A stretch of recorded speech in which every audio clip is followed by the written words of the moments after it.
Mesdames, Messieurs, bonsoir et bienvenue dans votre magazine culturel de la semaine. Je suis ravie de vous retrouver dans cet espace dédié à l'actualité culturelle. Et nous ouvrirons le bal avec une conférence qu'a tenue Siham Knouch. Elle s'est intéressée aux prénoms, histoire, symbolique ou encore signification. Un bon moment que nous vous proposerons tout à l'heure. Et puis nous reviendrons sur le salon de l'artisanat qui s'est tenu à la Maison de la Culture Mustafa Kateb. Et puis cap sur l'Opéra d'Alger Boualem Sayer qui a abrité la 11e édition du Festival international de danse contemporaine. Et enfin, place à l'invité du magazine. Et ce soir, j'aurai le plaisir de recevoir Medjid Germoud, artiste plasticien. Il nous parlera donc de son actualité.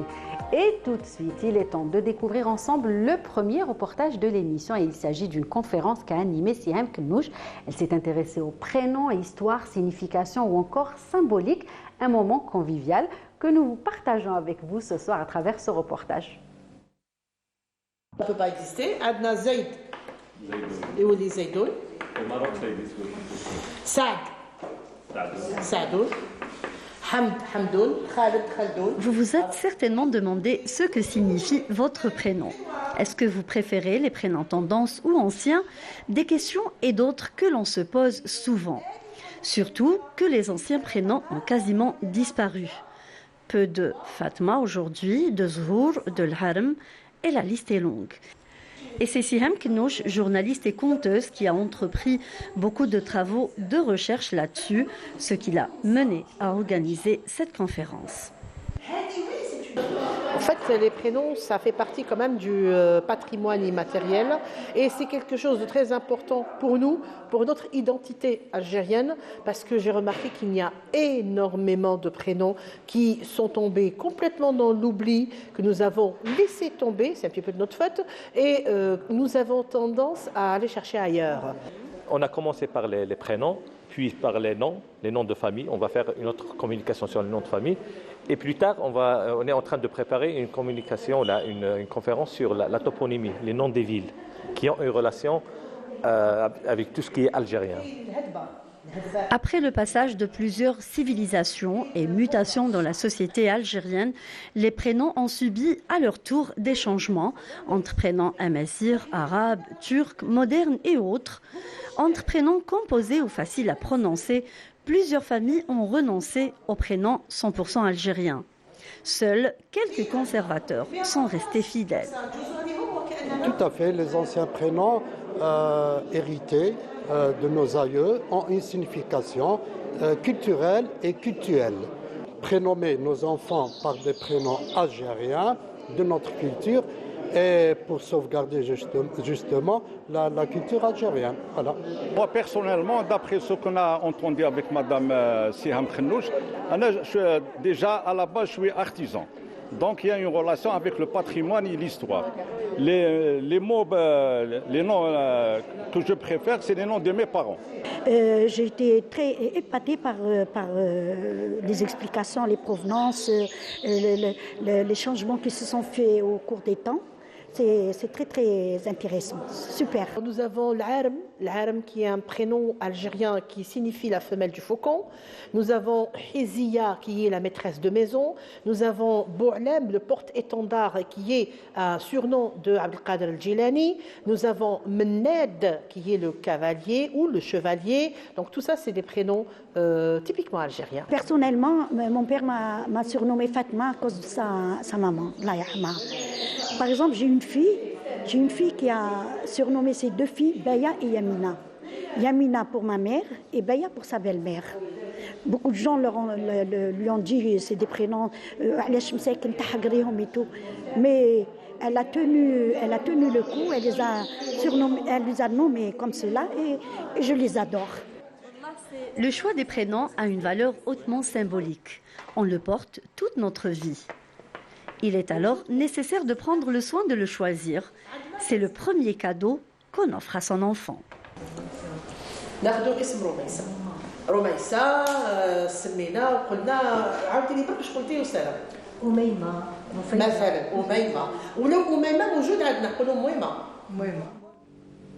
Et dans le reportage qui va suivre, c'est un gros plan sur le salon de l'artisanat qui s'est tenu au centre Mustafa Kateb que nous vous proposons. Splendeur et richesse du patrimoine culturel algérien ont été mises en avant durant cette exposition. Un héritage historique et culturel qu'il faut sauvegarder, encourager et surtout promouvoir. Reportage. Voici un espace d'échange et de partage entre les artisans et artistes venus de différentes wilayas d'Algérie. Ils exposent leurs produits et œuvres d'art, du handmade 100% algérien et avec un cachet authentique. Une manière d'encourager les artisans à évoluer dans leur métier. Moi, je fais du crochet. C'est des sacs écologiques, lavables. Tazman, filet à pain, sac à course. Voilà. Et tu fais un hagda en filet et elle devient une pochette. Vous le prenez dans votre sac, vous prenez dans votre tiroir. Elle est plus légère à porter pour faire des courses, c'est bien. De la confiture bleu miel date à froid. Massour à froid, mais chez Robba à froid. On dit même pour les enfants pour qu'ils mangent sain, à base de dattes, on dit grains de chia, une touche, hagda. Une diversité dans les produits traduit la richesse de l'artisanat algérien. احنا متخصصين في مشتقات التمور اللي ديريفي دو دات عندنا بزاف لي برودوي نخرجوهم من لي دات عندنا لا بودر دو دات اللي هي شغل سبستيتيوت سكر اورامبلاس لو سكر بلون بار هذا لو سكر ناتورال اللي فيه بزاف المنافع او مون طون سي ان كومبليمون اليمونتير تري ريش بلوفر بالمغنيسيوم بالبوتاسيوم. عندنا باغ اكزومبل الروينه هي اكله تقليديه تاع لا ريجون تاع بسكره نتاعنا ويعرفوها في لو سود اللي هي ميلونج اونتر داتي بلي رونفورس لي زو ستيمول لا ميموار فيها بزاف المنافع يعني للجسم تاع الانسان. عندنا ثاني عسل التمر اللي هو اكستري افروا تاع دقله نور. La promotion de l'artisanat contribue énormément à la promotion du tourisme, d'après les artisans présents ici. Parce que ça, c'est notre patrimoine. Si ce n'est pas nous qui le préserve, qui va le faire?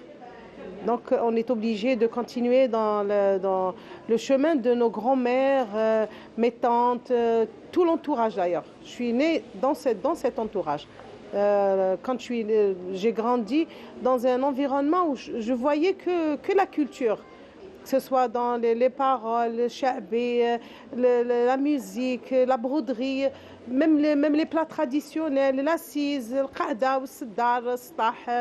Donc tout ça c'est nostalgique, c'est nous, c'est une vie. L'artisanat et le tourisme marchent ensemble. Quand un touriste vient, tout ce qu'il prend c'est spirituel. Mais quand il prend un objet artisanal, un produit artisanal, c'est ce qui reste.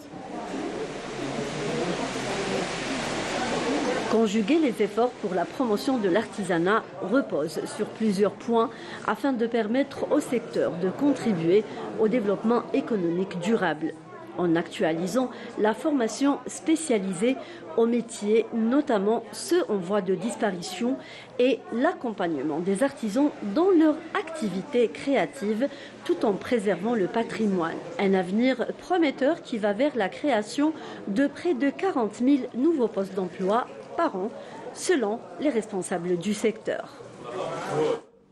Et dans le reportage qui va suivre, nous allons revenir sur un événement artistique qui a marqué la semaine. Il s'agit de la 11e édition du Festival international de danse contemporaine qui s'est tenu à l'Opéra d'Alger Boualem Bissayah.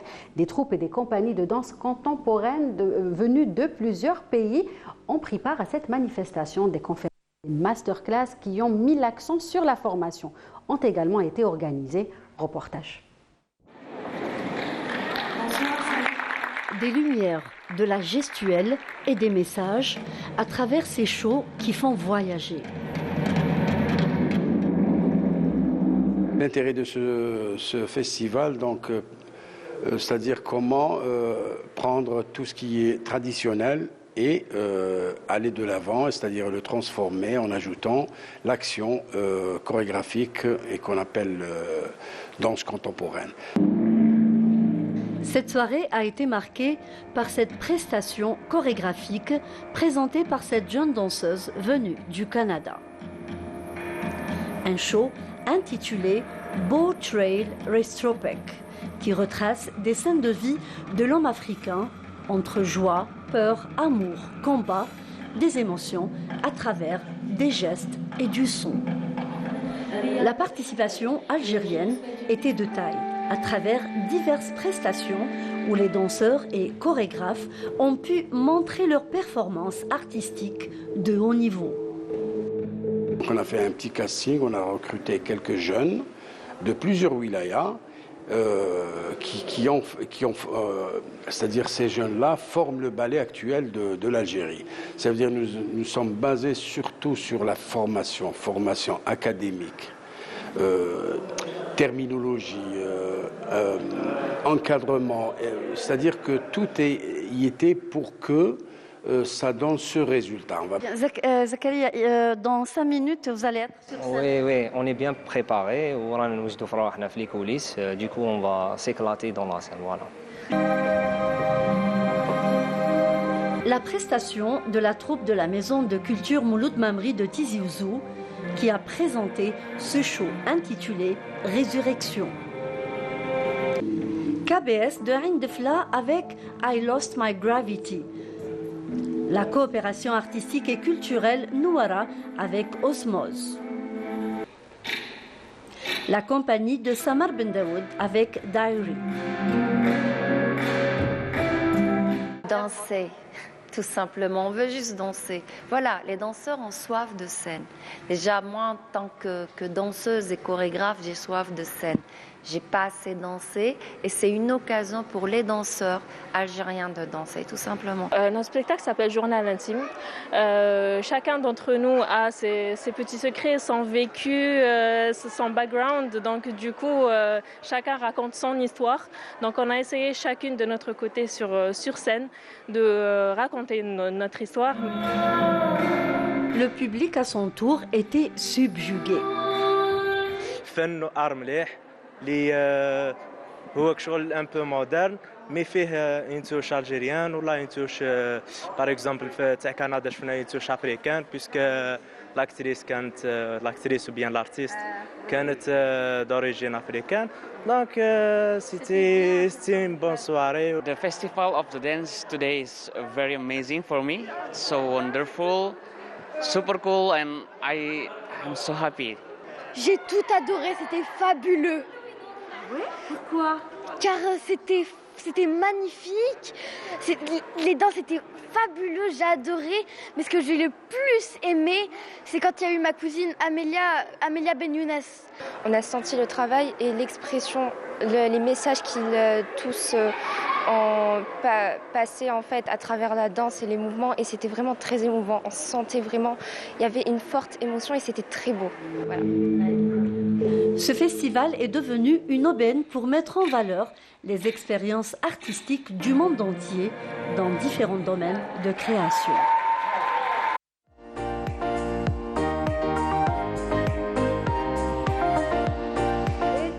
Place à l'invité du magazine et ce soir j'ai le plaisir de recevoir Monsieur Medjid Gemroud, artiste plasticien. Comment ça va? Ça va, merci de nous avoir invités. Merci à vous d'avoir accepté notre invitation, une première dans cette émission, dans cet espace dédié à l'actualité culturelle. Et justement aujourd'hui on va faire le tour avec vous, parler de votre parcours, de votre actualité, mais tout d'abord on va parler de 2 événements simultanés que vous proposez aujourd'hui aux amateurs de peinture et d'art tout simplement, d'art plastique.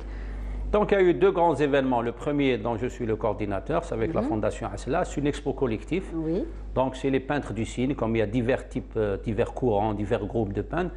On l'a appelé les peintres du Sine. Bon. Oui. Ça regroupe en général 9 artistes. C'est la 5e édition. Et tous les 2 ans, on change, on essaie de ramener d'autres artistes, des jeunes, pour créer une similitude, des échanges, des partages entre l'ancienne génération, la nouvelle génération, etc. Donc ça se passe au niveau de la Fondation Asla. C'est une exposition dont les peintres, qu'est-ce qu'ils ont en commun entre ces peintres? C'est qu'ils s'inspirent du patrimoine algérien, pluriel, vaste, etc. Donc, que ce soit les signes, les symboles, ou la calligraphie, ou le tifinagh, ou la calligraphie arabe. Tous les peintres qui s'inspirent d'un langage, ils s'inspirent chacun comment il utilise, comment il interprète, comment il mélange, etc. La deuxième exposition, on peut citer les noms. La deuxième exposition, c'est une coïncidence aussi, c'est la réouverture, la galerie Aïcha Haddad, donc aux établissements agriculture. Donc ils ont rouvert l'espace avec une exposition individuelle de l'artiste peintre Majid Gemroud Tani. Donc à peu près le prolongement de l'expo de la Fondation. Je suis présent, bien sûr. C'est déjà, plus on ouvre des espaces, plus c'est bon pour que ce soit le citoyen, le visiteur ou le plasticien ou le concepteur d'art, etc. Donc c'est de bonnes nouvelles, Inch'Allah. Très bien. Et donc on va revenir, donc vous disiez, vous avez une exposition à travers laquelle donc les visiteurs et les amateurs peuvent découvrir vos œuvres. Donc justement, qu'est-ce que vous pouvez nous dire à propos de votre style, à propos du style de Majid Gemroud? Bon, d'abord, tout peintre en général passe par l'académisme, les peintres du monde entier, donc ils reproduisent, ils s'adaptent, ils connaissent pratiquement tous les courants, dehors des problèmes, c'est-à-dire des cours académiques, donc perspective, couleur, profondeur, harmonie, etc., histoire de l'art, etc. Mais après avoir terminé ses études, en général, on doit ramener un plus. On ne va pas refaire ce qu'on a fait Flacard. Quoique 50%, il y a les réflexes de l'académie. C'est quoi la profondeur? C'est des bases peut-être, parce que c'est les bases, voilà, des bases. Comme tous les courants qui sont nés en Europe, etc., chacun va ramener un plus. La société change, donc automatiquement, le plasticien, c'est un membre d'une société. Les styles de musique changent, les phénomènes de monde changent. Automatiquement, le plasticien aussi s'adapte à la société et ramène un plus, il se détache. Qu'est-ce que je peux ramener? Là, l'Algérie, nous avons un vaste pays qui se situe, qui a plusieurs influences, sud de Méditerranée, Grand Maghreb, nord-africain, prolongement de la civilisation arabo-berbéro-musulman. Donc il y a eu beaucoup d'influences. Et en général, ces influences, ces brasages, ce n'est qu'un plus. Toutes les grandes nations qui ont eu les mélanges de brassage, de culture, c'est des puissances, c'est des échanges, des trucs, etc. Donc, personnellement, on s'inspire, c'est très simple. Ma peinture, moi, je m'inspire, en dehors de l'académie, je m'inspire de mon pays, donc des us et coutumes, tout ce qu'on a vu, on a écouté, etc. En même temps, je m'inspire un peu, d'une manière indirecte, les artistes se connaissent entre eux, ils me donnent, je leur donne. Il y a des échanges.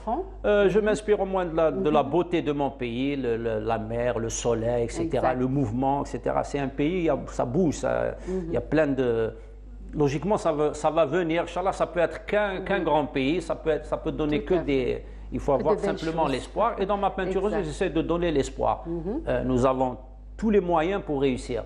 Malgré des conjonctures mondiaux, etc. Mais je pense voilà, donc grosso modo, elle est un peu naïf, un peu abstraite, un peu semi-abstraite, semi-figurative, c'est un peu de tout. Et les courants actuellement dans le monde, il n'y a plus de courants artistiques. En général, il y a tellement chaque fois, il y a des nouvelles choses. Voilà, on ne peut plus classer maintenant les courants artistiques. Mettre dans une case bien précise. On change avec l'âge. On évolue aussi. L'art évolue, on peut dire ça. Et justement, M. Gemroud, est-ce que vous avez eu à former cette jeune génération qui s'intéresse beaucoup justement aux arts plastiques, puisque nous, on en reçoit souvent dans des émissions culturelles. Il y a beaucoup de jeunes qui s'intéressent de plus en plus. Bon, déjà, vous avez une bonne question. Bon, en tant qu'enseignant d'art plastique dans un lycée, déjà, les écoles d'art, il y a une seule école supérieure des beaux-arts et quelques écoles régionaux. Je pense qu'au niveau de la quantité, la vraie formation se fait au niveau de l'établissement des éducations nationales, c'est-à-dire le primaire, le collège et le lycée. Je pense que la plupart des... c'est une formation académique, vous académique, voulez dire? Classique, bien sûr, qui dépend du ministère. Mais en général, c'est pratiquement les mêmes. Grosso modo, il y a la composition artistique, les cours artistiques, la calligraphie, la décoration, la maquette. Grosso modo, l'élève, il touche un peu, c'est-à-dire un peu de tout.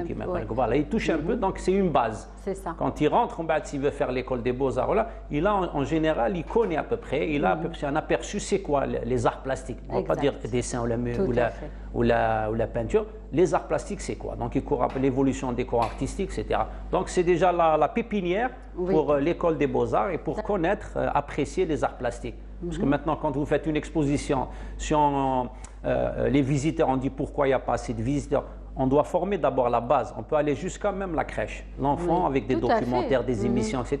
Quand il sera adulte, ça sera naturel pour eux de visiter une expo, d'acquérir une œuvre, etc.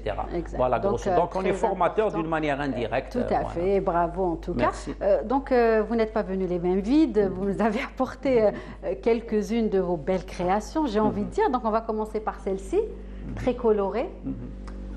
Alors, bon, voilà, c'est des petits formats. Bon, on ne peut pas ramener avec l'encadrement. Bien sûr, on ne peut pas tout ramener, bien évidemment, mais c'est déjà bien pour nous. Hein, voilà. C'est déjà bien, merci. Voilà. Alors, c'est bon, on s'exprime à travers des messages, c'est des langages, c'est à travers les couleurs, les formes, etc.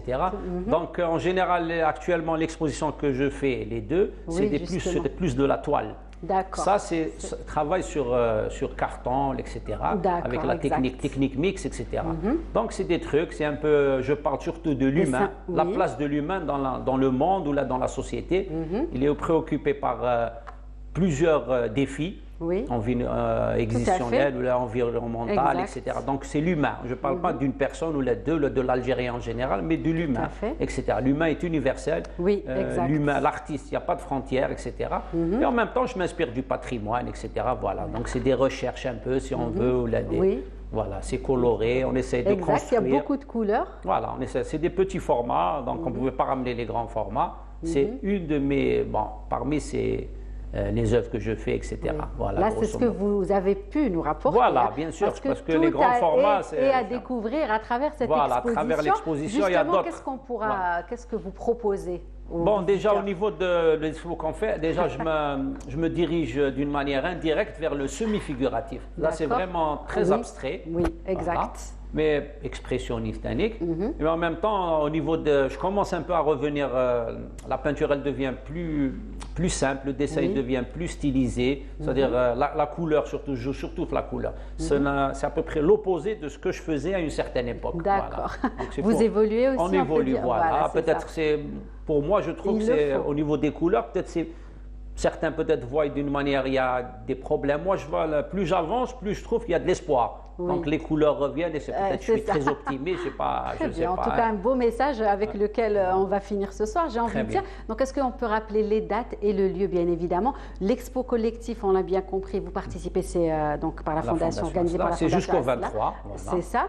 Sinon, là où on peut. Là, actuellement, logiquement, jusqu'à la fin, début Ramadan, c'est au niveau de la salle Aïcha Haddad, c'est à 10 douches, etc.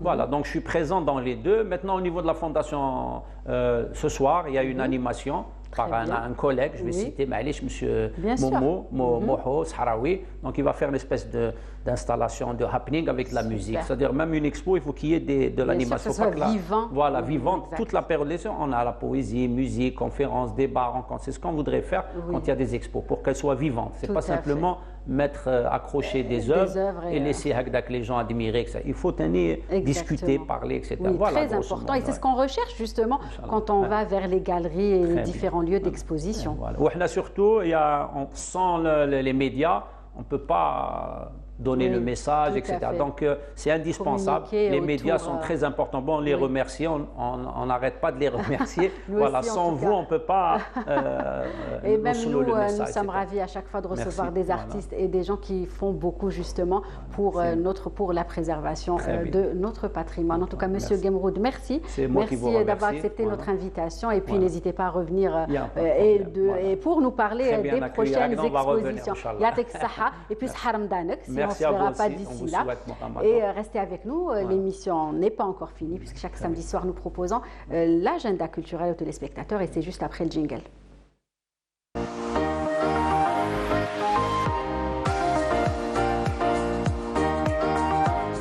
Et nous allons du côté du théâtre algérien Mhiddine Bachtarzi où 2 soirées vous seront proposées.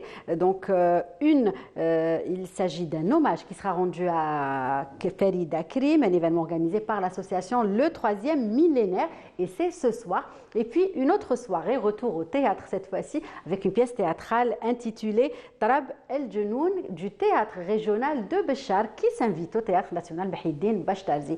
Un autre événement qui se tient du côté de Steve cette fois-ci. Il s'agit de la première édition des journées Lotus cinématographiques donc internationales du court-métrage qui se tiennent à la Maison de la Culture de la ville. Donc un beau rendez-vous dédié aux amateurs du 7e art. Et c'était là la dernière information du magazine. Merci de nous avoir prêté attention. J'aurai le plaisir de vous retrouver samedi prochain, toujours à la même heure.